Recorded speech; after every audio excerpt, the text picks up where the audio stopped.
pagpirma ni Congressman Sandro Marcos, mga kababayan, ay tinatanong or kino-question po nitong si Toby Chanco. Maalala natin nung mga nakaraang araw, mga kababayan, na si Toby Chanco ay kanya pong sinisisi ang impeachment trial or ang impeachment dito kay Sara Duterte. Dahil nawala daw, mga kababayan, ang boto sa Mindanao dahil nung sinimulan po ni Speaker Martin Romualdez ang pagpapapirma sa impeachment ni Sara Duterte. Ngayon, mga kababayan, mga ka-GP Natics, ano ang kino-question nitong si Toby Chanco kay Congressman Sandro Marcos? Ito po yung kanyang pahayag. Sabi ni Toby Chanco, Chanco makes shocking claim about Sandro Marcos signing of impeachment complaint.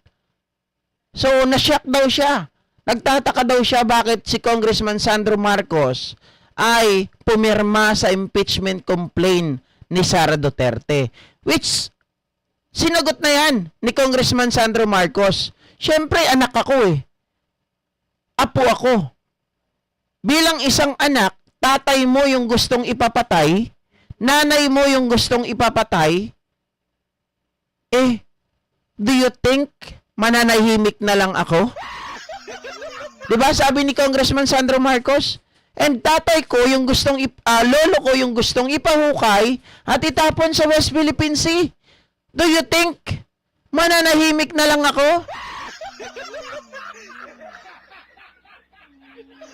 Hindi po ba napanood kaya yon ni Congressman Toby Chanco, mga kababayan? Bakit ganun?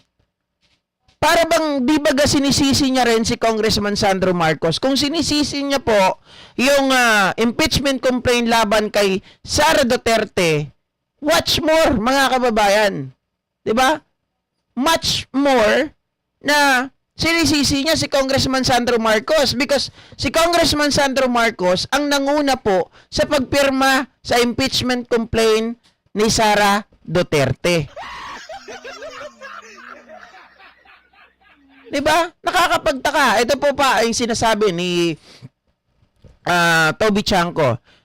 Nabotas City Lone District, Toby Chanco insinuated on Saturday, May 17, that presidential son, Ilocos Norte 1st District, Sandro Marcos, was forced to sign the impeachment complaint against President Sara Duterte a few months ago. Hindi naman siya pinuwersa. Kusa nga siya eh. Number 1. Chanco, who served as campaign manager of the Alyansa para sa Bagong Pilipinas senatorial slate, made the remark in television interview wherein he doubled down on his claim that the House impeachment of the lady official doomed the administration tickets chances in Mindanao. Yan, sinisisi niya, mga kababayan. Yung nangyari daw na impeachment complaint na yan daw yung nagpasira at nagpatalo sa mga team ng alyansa sa Mindanao. Kaya wala daw nakuhang ganung kalaking margin na boto. Yung talagang nagsimula yung problema namin nung nag-file ng impeachment case ng ang House of Representatives kay BP Sara. Our problem began when the House of Representatives filed an impeachment case against BP Sara. A total of 215 House members signed the impeachment complaint against BP Sara Duterte last February 5, just 6 days before the campaign period. One of the program hosts then reminded Chanco that the president's own son, Representative Marcos, was the first signatory to the complaint. So, ibig sabihin, mga kababayan, if indeed ay sinisisi niya ang impeachment complaint, kaya daw bumaba at hindi nanalo yung alyansa sa Mindanao. Therefore, sinisisi niya rin etong si Congressman Sandro Marcos. Parang sinabi niya, kung hindi ikaw, di ba? Kung hindi ikaw ang nagsimula, alam mo nang hindi tayo makakakuha ng boto sa Mindanao, bakit ka pa pumirma? And palagay ko, mga ka-GP Natics, di ba? Palagay ko, kung ako ang tatanungin, I would rather choose to sign and first to sign the impeachment complaint against Sara Duterte dahil tatay ko yun eh. Di ba? Yun ang unang magiging reaction mo. So no doubt dapat yun pagdating sa ibang tao. Dahil unang-una, hindi ikaw yung nakakaramdam noon. Ang nakakaramdam noon ay yung anak. Di ba? Kasi sila ay magkarugtong ang kanilang mga bituka. Iisang dugo ang nananalaytay sa kanila. Tapos, questionin mo, etong si Congressman Sandro Marcos, na siya ay pumirma sa impeachment complaint at nangunguna pa na pumirma. Maliwanag ngayon, mga kababayan.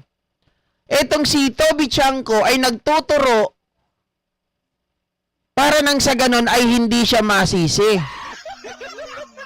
'Di ba? Ibiniblame niya ang mga kamalian niya sa ibang tao. Sabi ko nga kanina, kung alam mo pala na huhihina ang team ng alyansa dahil sa impeachment, so therefore dapat hindi mo na tinuloy. 'Di ba? Nahawakan ang alyansa bilang manager nila. Pero bakit nagpumilit ka pa rin? 'Di ba? Sabi ni Emma Ordonez, yung budget ka mo nasaan? Eto pa, mga kababayan. Tama yung tanong mo na yan, pero mamaya natin pag-uusapan yan. 'Di ba? Pero marami nagsasabi na baka winaldas daw ni Toby Chanco yung pondo. Baka yung pera daw na dapat gamitin sa alyansa, sa election, mga kababayan, ay winaldas. Pero syempre wala tayong katibayan dyan. Hanggang yun ay mga haka-haka lang natin. Kaya nga ako, nagpo-focus ako dun sa sinasabi niya na impeachment. Pati itong si Congressman Sandro Marcos, dinadamay niya, nananahimik.